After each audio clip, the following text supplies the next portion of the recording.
महाराष्ट्र में 20 नवंबर को मतदान के साथ ही विधानसभा चुनाव खत्म हो चुके हैं और अब 23 नवंबर को रिजल्ट आने वाला है। लेकिन इन सबके बीच महाराष्ट्र में एक ऐसी बहस छिड़ गई है जिसे सुनकर आप भी चौंक जाएंगे। दरअसल महाराष्ट्र के एग्जिट पोल्स सामने आने के बाद एक बात साफ होती नजर आ रही है कि किसी भी गठबंधन को यहां समर्थन मिलता दिखाई नहीं पड़ रहा है। और सबसे खास बात यह है कि यहां केवल दो ही युति हैं, एक महायुति और दूसरा महाविकास अघाड़ी। विधानसभा की कुल सीटें 288 हैं। ऐसे में किसी भी दल को 145 सीटें सरकार बनाने के लिए चाहिए। लेकिन यहां मुश्किल ये हो रही है कि किसी भी गठबंधन को यहां बहुमत मिलता नजर नहीं आ रहा है। अब ऐसे में अपक्ष उम्मीदवारों की तरफ सबकी निगाहें होंगी। लेकिन ये सब इतना आसान होता नजर नहीं आ रहा है, क्योंकि 26 नवंबर को विधानसभा का कार्यकाल पूरा हो रहा है। इसके साथ ही जिस तरह 6 दलों के बीच रेस है, उसे देखते हुए नहीं लगता कि किसी भी दल को बहुमत मिलने वाला है। इस तरह 3 दिन में नई सरकार का फैसला हो पाएगा, इसमें संदेह ही है। महाराष्ट्र विधानसभा चुनाव के बाद आए एग्जिट पोल से महाराष्ट्र की राजनीति में इस समय चर्चा इस बात की है कि क्या महाराष्ट्र विधानसभा चुनाव परिणाम आने के तुरंत बाद राज्य में राष्ट्रपति शासन लग जाएगा।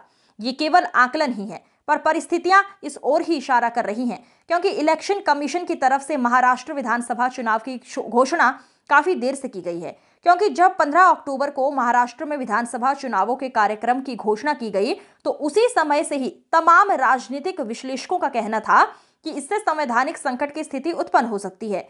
दरअसल 23 नवंबर को काउंटिंग की तिथि घोषित की गई और 26 नवंबर को वर्तमान विधानसभा का कार्यकाल समाप्त हो रहा है।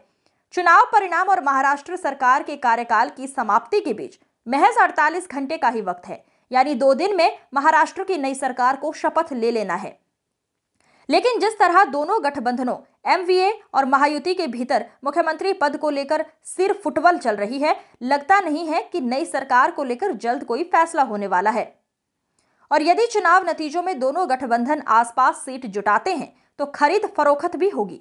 कुल मिलाकर 48 घंटे के कम समय में महाराष्ट्र की नई विधानसभा का गठन मुमकिन नहीं लगता है। वहीं अजित पवार और एकनाथ शिंदे के बयान महायुति में हलचल पैदा किए हुए हैं, जिससे भाजपा की परेशानी बढ़ती हुई नजर आ रही है। वहीं महाविकास अघाड़ी में शिवसेना यूबीटी भी कांग्रेस के सामने समस्या पैदा कर रही है। कल यानी 23 नवंबर को रिजल्ट आ रहा है और अगर रिजल्ट एग्जिट पोल से मेल खाता हुआ आया तो महाराष्ट्र की राजनीति में एक बड़ी मुसीबत होगी। मोलभाव और खींचतान देखने को मिलेगी और इसी बीच संभव है कि महाराष्ट्र में राष्ट्रपति शासन भी लग जाए। खैर, जो भी होगा वो 23 नवंबर को साफ हो जाएगा, लेकिन इस बार की स्थिति बेहद अलग और दिलचस्प रहने वाली है। इस अंक में फिलहाल इतना ही। अगले अंक में फिर होगी मुलाकात। तब तक के लिए नमस्कार।